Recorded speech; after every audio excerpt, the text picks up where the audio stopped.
बिस्मिल्लाहिर्रहमानिर्रहीम। बैनुल मसालिक हम आहंगी के हवाले से एक बड़ा मशहूर वाक़ा है कि देवबंदी मसलक से मुतअल्लिक़ जय्यद आलिम दीन मौलाना अहमद अली लाहौरी और अहले हदीस मसलक से मुतअल्लिक़ बहुत बड़े आलिम दीन मौलाना दाऊद गज़नवी साहब के दरमियान बड़ी अच्छी दोस्ती थी। तो एक बार ऐसा हुआ कि मौलाना दाऊद गज़नवी साहब अपने मुतअल्लिक़ीन के साथ मौलाना अहमद अली लाहौरी साहब के पास जाना चाहते थे मुलाकात के लिए। तो मौलाना अहमद अली लाहौरी ने अपने जो साथी थे, दोस्त थे, उनसे कहा कि चूँकि मौलाना दाऊद गज़नवी साहब आ रहे हैं तो जब हम नमाज़ पढ़ेंगे तो आपने अमीन बिल जहर करना है और रफ़ यदैन भी करनी है।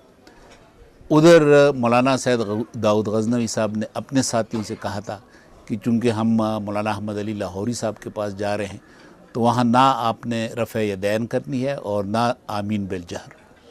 चुनांचे ये मंज़र देखा गया कि जब नमाज़ कड़ी हो गई तो मौलाना अहमद अली लाहौरी के मुतअल्लिक़ीन जो थे उन्होंने अमीन बिल जहर कहा और रफ़ यदैन किया, जबकि मौलाना दाऊद गज़नवी साहब के मुतअल्लिक़ीन ने ना अमीन बिल जहर कहा और ना रफ़ यदैन किया।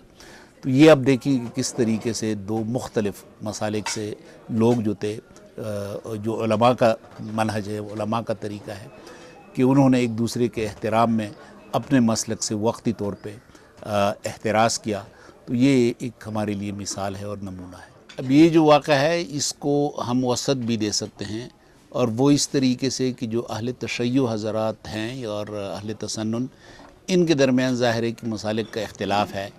तो अगर ये भी एक दूसरे के साथ इस किस्म की रवादारी की मिसालें करें और इसको आम कर दें और एक दूसरे को उस उसूल के तहत कि अपने मसलब को छोड़ो मत, दूसरे के मसलब को छेड़ो मत, तो ये समझा जा सकता है कि आसानी के साथ एक बेहतरी की तरफ हमारा मुआशरा जा सकता है।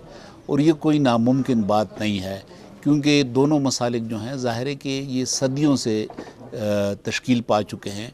तो ज़ाहिर है कि ये तो मुमकिन नहीं है कि हम इनको ख़त्म कर दें। यही एक मुमकिन है कि इसको तनव्वुअ समझ कर एक दूसरे के लिए कबूलियत का माहौल बनाएं।